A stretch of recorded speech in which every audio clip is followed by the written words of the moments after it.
नमस्कार, मैं हूं आपके साथ गजाला परवीन और आप देख रहे हैं नव भारत टाइम्स। वीजा फीस में इजाफा करने के बाद अमेरिका में ट्रंप प्रशासन ने एक और ऐसा फैसला किया है जिसका असर अमेरिका में रहने वाले हजारों विदेशी कर्मचारियों, खासकर लाखों भारतीयों पर पड़ेगा।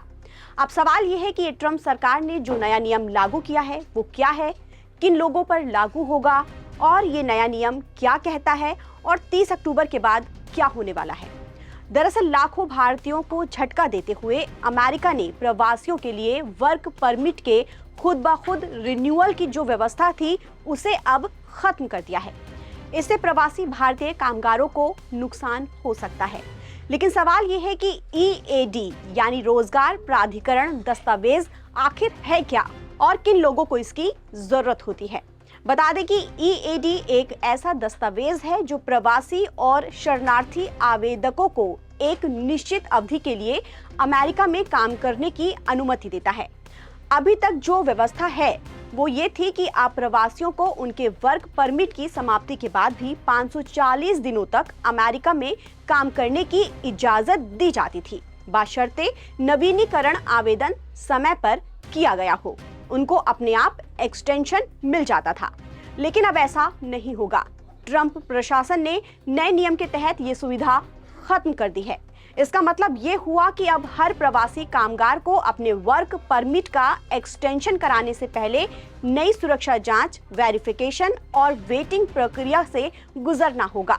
एम्प्लॉयमेंट ऑथराइजेशन डॉक्यूमेंट की जरूरत ग्रीन कार्ड धारकों और H1B वीजा, L1 या O1 वीजा धारकों को नहीं होती है, लेकिन कुछ H4 वीजा धारक, जीवन साथी, ग्रीन कार्ड धारकों जैसे पति पत्नी और F1 छात्रों जो वैकल्पिक व्यवहारिक प्रशिक्षण पर हैं, उन्हें EAD की जरूरत होती है। ट्रंप प्रशासन के इस फैसले से रोजगार प्राधिकरण नियम जो बाइडेन प्रशासन की उस नीति को खत्म करेगा जिसके तहत ऐसे प्रवासियों को तब तक कानूनी रूप से काम करने की इजाजत दी जाती थी जब तक उनका रिन्यूअल एप्लीकेशन पेंडिंग रहता था। वहीं इस मामले में USCIS यानी US citizenship and immigration services के निदेशक जोसेफ एडलो ने कहा है कि राष्ट्रपति ट्रंप के निर्देशों के तहत उनकी एजेंसी अब विदेशी नागरिकों की जांच और वेरिफिकेशन पर नया जोर दे रही है। उन्होंने कहा कि ये एक कॉमन सेंस वाला कदम है जिससे ये तय किया जाता है कि किसी भी विदेशी नागरिकों के काम करने की अनुमति या डॉक्यूमेंट एक्सटेंशन से पहले उसकी प्रॉपर जांच की जाए और स्क्रीनिंग पूरी हो चुकी हो।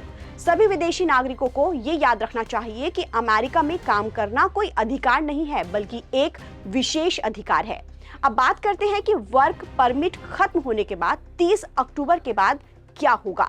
नए नियम के मुताबिक जो माइग्रेंट अपना EAD 30 अक्टूबर 2025 या उसके बाद रिन्यूअल के लिए अप्लाई करेंगे, उन्हें अब ऑटोमेटिक एक्सटेंशन नहीं मिलेगा। महज कुछ खास परिस्थितियों में जैसे कि TPS से जुड़े रोजगार दस्तावेजों के लिए वर्क परमिट एक्सटेंड करने की परमिशन दी जाएगी। इस बदलाव से अब प्रवासी नागरिकों की जांच कई बार होगी जिससे एजेंसी धोखाधड़ी को रोक सकेगी और संभावित रूप से हानिकारक इरादे वाले व्यक्तियों की पहचान कर सकेगी और फिर ऐसे लोगों को देश से निकालने की भी प्रक्रिया शुरू की जाएगी। इससे पहले अमेरिका H1B वीजा की फीस को बढ़ाकर $1 लाख कर चुका है, जो भारतीय IT पेशेवरों के लिए एक बड़ा झटका था। ट्रंप प्रशासन अमेरिकी यूनिवर्सिटीज में पढ़ाई करने वाले विदेशी छात्रों के लिए भी नियम को लेकर काफी कठोर हो चुका है। वहीं अब अमेरिका प्रशासन की ओर से वर्क परमिट ऑटोमेटिक रिन्यूअल की जो सुविधा खत्म की गई है उसे विदेशी कर्मचारी और हजारों भारतीय टेंशन में आ गए हैं। ताज़ा अपडेट के लिए आप बने रहिए नव भारत टाइम्स के साथ।